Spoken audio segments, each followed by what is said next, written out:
नमस्कार। केंद्र सरकार ने नेशनल रिक्रूटमेंट एजेंसी NRA बनाने का निर्णय लिया है। इस वीडियो में हम आपको बताएंगे NRA क्या है, इसके बारे में हम आपको पूरी जानकारी देंगे। वीडियो को अंत तक जरूर देखिएगा। तो आइए जानते हैं NRA के बारे में। प्रधानमंत्री नरेंद्र मोदी की अध्यक्षता में केंद्रीय मंत्रिमंडल ने एक नेशनल रिक्रूटमेंट एजेंसी NRA स्थापित करने का निर्णय लिया है। यह एजेंसी केंद्र सरकार में विभिन्न भर्तियों के लिए एक आम प्रारंभिक परीक्षा आयोजित करेगा। अब सवाल उठता है कि पहले से ही इतनी भर्ती एजेंसियां हैं, तो NRA की आवश्यकता क्यों? जैसा कि सरकार ने बताया, अब तक उम्मीदवारों को अलग अलग परीक्षाएं देनी होती हैं, जो केंद्र सरकार की नौकरियों के लिए विभिन्न एजेंसी द्वारा आयोजित की जाती हैं। कार्मिक और प्रशिक्षण विभाग के सचिव C चंद्रमौली के अनुसार केंद्र सरकार में हर साल औसतन 2.5 करोड़ से 3 करोड़ उम्मीदवार लगभग 1.25 लाख रिक्त पदों के लिए उपस्थित होते हैं। NRA एक सामान्य पात्रता परीक्षा कॉमन एलिजिबिलिटी टेस्ट CET आयोजित करेगा और CET स्कोर के आधार पर एक उम्मीदवार संबंधित एजेंसी के साथ रिक्ति के लिए आवेदन कर सकता है। यानी अब रेलवे हो, SSC हो, बैंकिंग हो, उसमें वही भाग ले सकेंगे जो कॉमन एलिजिबिलिटी टेस्ट परीक्षा पास करेंगे या उसमें मेरिट लाएंगे। क्या NRA सभी गवर्नमेंट वैकेंसीज के लिए एक परीक्षा आयोजित करेगा? प्रारंभ में यह ग्रुप B और C नॉन टेक्निकल पदों के लिए स्क्रीनिंग शॉर्ट लिस्टिंग हेतु उम्मीदवारों के लिए एक कॉमन एलिजिबिलिटी टेस्ट CET का आयोजन करेगा, जो अब कर्मचारी चयन आयोग SSC, रेलवे भर्ती बोर्ड RRB और बैंकिंग संस्थान IBPS के द्वारा किया जा रहा है। बाद में इसके अंतर्गत और परीक्षाएं लाई जा सकती हैं। एजेंसी में SSC, IBPS और RRB के प्रतिनिधि होंगे। परीक्षा 3 स्तरों के लिए आयोजित की जाएंगी।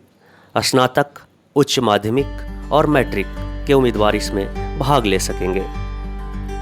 हालांकि यह स्पष्ट कर दिया जाए कि वर्तमान भर्ती एजेंसियां IBPS, RRB और SSC यथावत रहेंगी।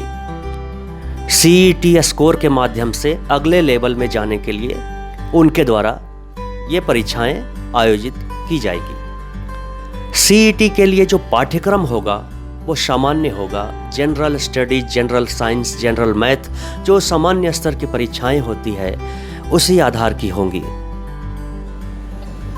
अब सवाल होता है कि परीक्षा केंद्र कहाँ बनाया जाएगा? तो प्रत्येक जिले में एक परीक्षा केंद्र बनाया जाएगा। उम्मीदवारों के लिए इसे आसान बनाने के लिए देश के प्रत्येक जिले में परीक्षा केंद्र बनाए जाएंगे। 117 एस्पिरेशनल डिस्ट्रिक्ट में परीक्षा के बुनियादी ढांचे को बनाने पर विशेष ध्यान दिया जाएगा। 117 एस्पिरेशनल डिस्ट्रिक्ट का चुनाव गवर्नमेंट ने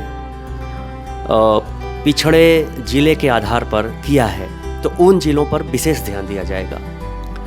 सरकार का कहना है कि इस कदम से गरीब उम्मीदवारों को लाभ होगा, क्योंकि वर्तमान प्रणाली में उन्हें कई एजेंसियां द्वारा आयोजित कई परीक्षाओं में उपस्थित होना पड़ता है। उन्हें परीक्षा शुल्क, यात्रा, बोर्डिंग, लॉजिंग और अन्य चीज़ों पर बहुत खर्च उठाना पड़ता है। एकल परीक्षा से ऐसे उम्मीदवारों पर वित्तीय बोझ कम होने की उम्मीद है। अब सवाल उठता है, कॉमन एलिजिबिलिटी टेस्ट CET का स्कोर कब तक वैलिड होगा? इसका जवाब है कि परिणाम की घोषणा की तारीख से एक उम्मीदवार का CET स्कोर 3 साल की अवधि के लिए वैलिड होगा, वैध होगा। वैलिड स्कोर के सर्वश्रेष्ठ को उम्मीदवार का वर्तमान स्कोर माना जाएगा। CET में उपस्थित होने के लिए उम्मीदवार द्वारा किए जाने वाले प्रयासों की संख्या पर कोई प्रतिबंध नहीं होगा। यानी वो जितनी बार चाहे CET प्रतियोगिता में अपीयर हो सकता है, लेकिन जो विभिन्न परीक्षाओं के लिए अपर एज है और जो छूट है वो जारी रहेगी। सीईटी का माध्यम क्या होगा? सीईटी कई भाषाओं में आयोजित की जाएंगी। डीओपीटी की मंत्री जितेंद्र सिंह के अनुसार परीक्षा 12 भाषाओं में आयोजित की जाएंगी, जो भारत के संविधान की 8वीं अनुसूची में हैं। यानी लगभग परीक्षाएं सभी सामान्य भाषाओं में जो अभी आयोजित की जा रही हैं उन्हीं भाषाओं में आयोजित की जाएंगी। एनआरए पर कितना पैसा खर्च होगा?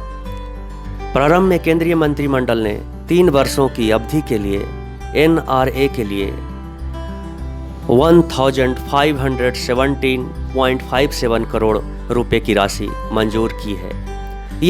यह धनराशि विशेषकर एस्पिरेशनल डिस्ट्रिक्ट में एनआरए और परीक्षा केंद्रों की स्थापना के लिए खर्च किया जाएगा। जानकारी पसंद आई तो लाइक और चैनल को सब्सक्राइब करना न भूलें। Thanks for watching. नमस्कार।